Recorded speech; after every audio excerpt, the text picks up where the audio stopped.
Hello, welcome to the video. In this lesson, we're looking at section 8.1, where we are going to be graphing f of x equals a times x squared. So here we're going to be looking at some characteristics of the graph of a quadratic function in the form of f of x equals ax squared. So anytime you hear quadratic function or quadratic equation. That means that the lead degree is going to be raised to the second power. Now, when we graph these things, it is going to create the shape of a parabola.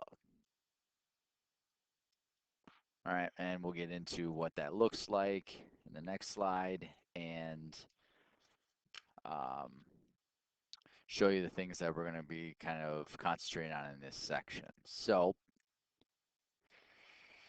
here we have, it says the characteristics of a quadratic function. So in this lesson, we are going to be looking at what is called the apparent quadratic function. Anytime you see the term parent, whether it's linear function, whether it's quadratic function, or whatever function that we look at moving forward, it is going to be the simplest form of that function. In this case, it is f of x equals x squared. Or you could say this is like y equals x squared if we're looking at an equation.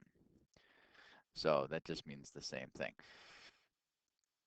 Things that we're going to look at.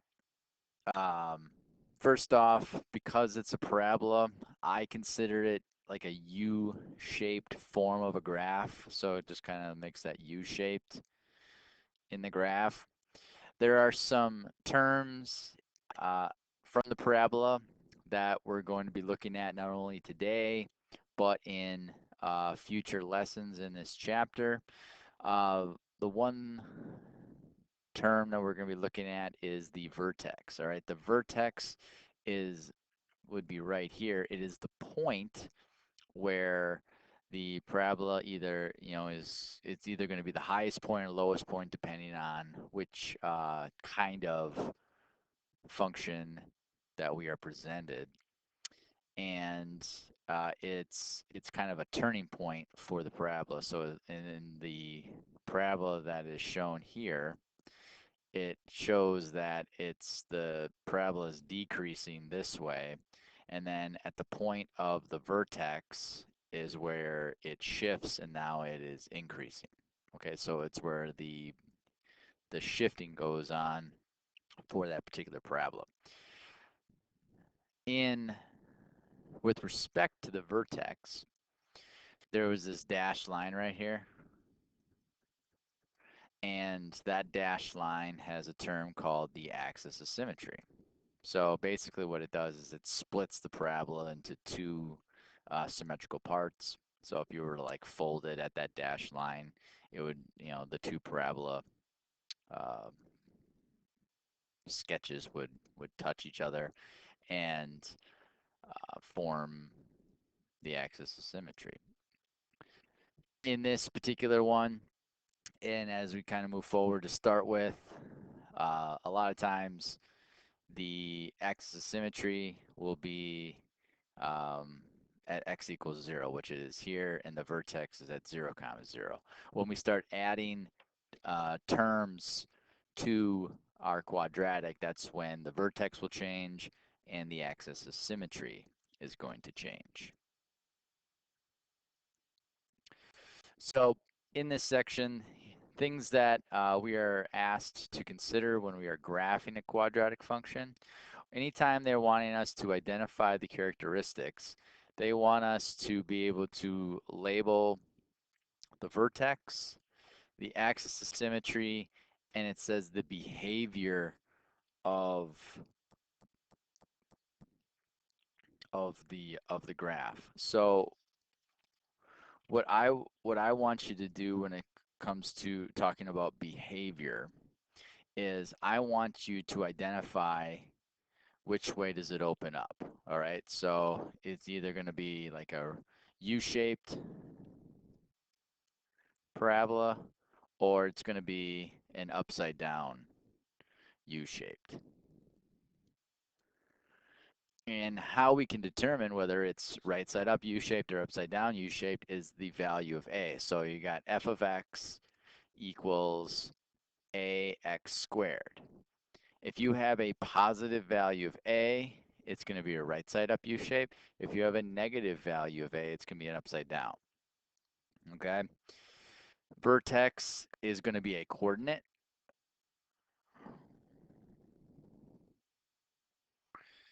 And in this case here, the coordinate of the vertex is negative, says -1, -2.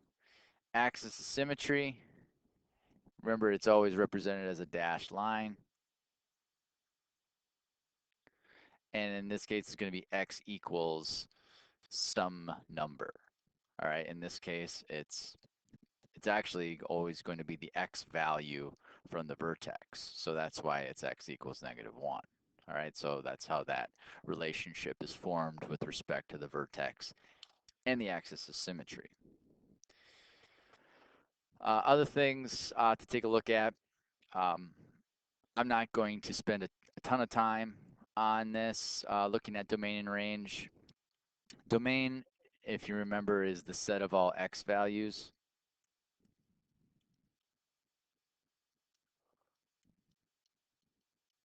So when you're looking at domain, is there a number that you could not choose for a value of x and get a solution? And the answer is no. That's why they're saying that it's all real numbers. For the range is the set of y values, of all y values in this function. And here it's saying that it's going to be all real numbers greater than or equal to -2. So it'd be like all real numbers where y is greater than or equal to -2. The reason why they say that is if you look at the graph, let me erase this here. In a y value respect, your parabola is all up here. Okay, there's nothing going on down here. So if you were to choose, yes, you can choose any value for x and get a result of y, but the result of y is going to be either greater than or equal to -2. So that's why they're setting some parameters there. Okay. I'm not as interested about with x and y increasing and decreasing. You know, as long as you understand what these domain and ranges, we'll be all right.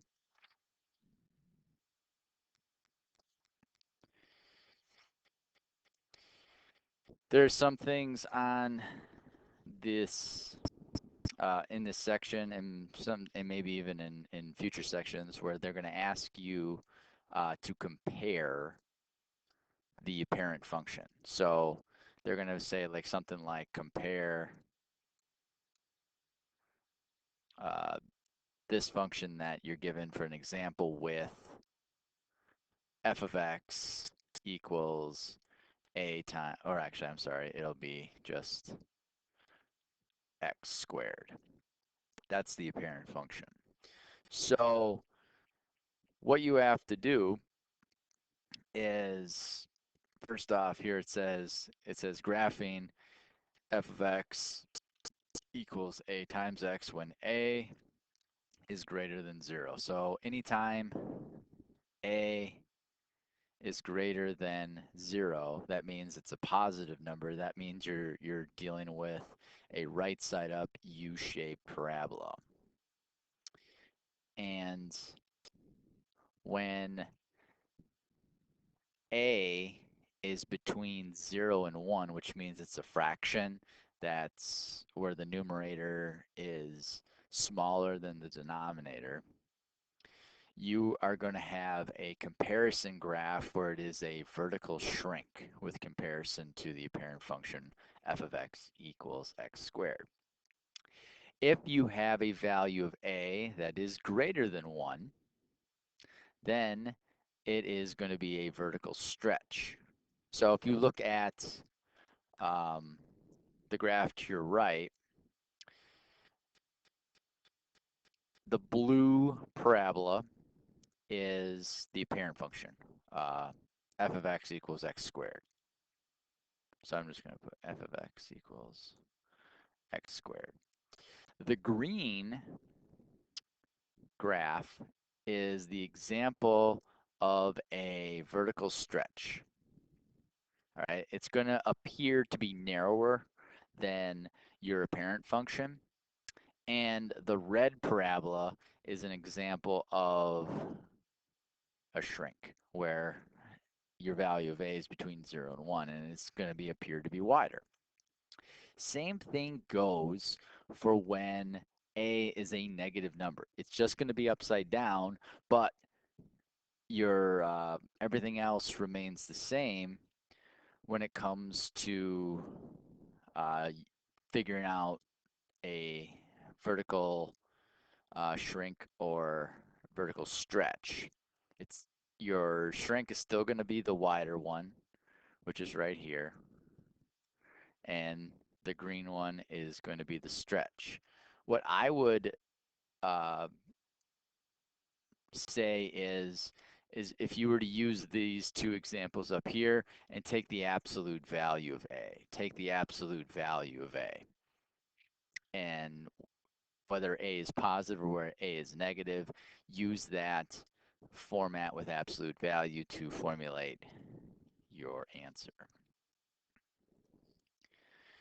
So here, they want us to identify the characteristics of the quadratic function and its graph. So when they asked us in the previous example, they want you to find the vertex, they want you to find the axis of symmetry, and they want you to define the behavior. So if you look at it, your vertex for this first example is right here. That's at 2, comma, -1, -2, -3. Remember, your dash line is always going to be a vertical dash line, which is along your vertex, and it's going to be x equals, and remember, it's always going to be the value of your x value, so it's x equals 2. And I would say this behavior is, since a is positive, right side up U-shape.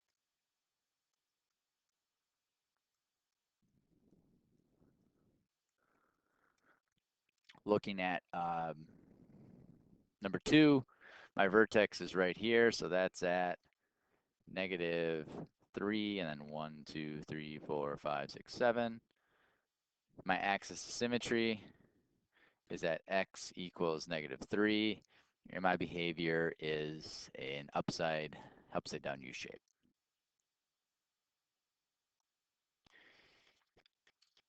Here they want us, it says graph g of x equals 2x squared, and then they want you to compare it. So when I compare it, the only thing they want you to figure out is this a vertical stretch, a vertical shrink, or is it the neither stretch nor shrink? So because a is 2, and since the absolute value of 2 is greater than 1, this is a vertical stretch.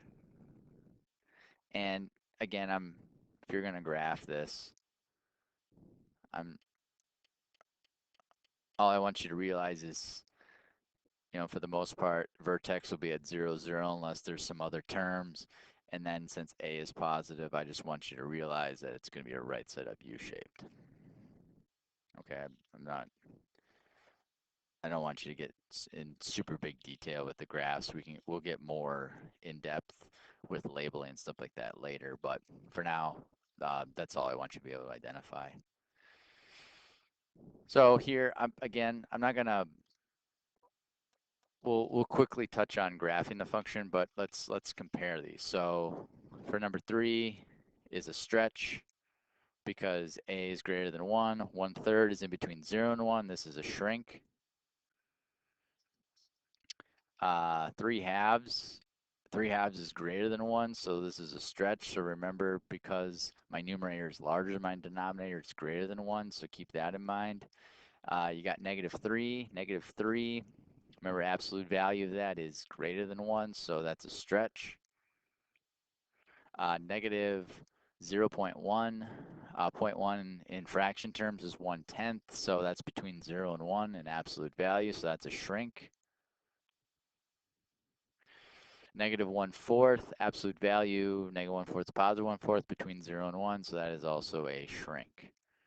And just by graphing this, I just want you to know if it's right side up U-shaped or upside down. So we got right side up here, right side up here, right side up here, upside down here, upside down here, and upside down here as well.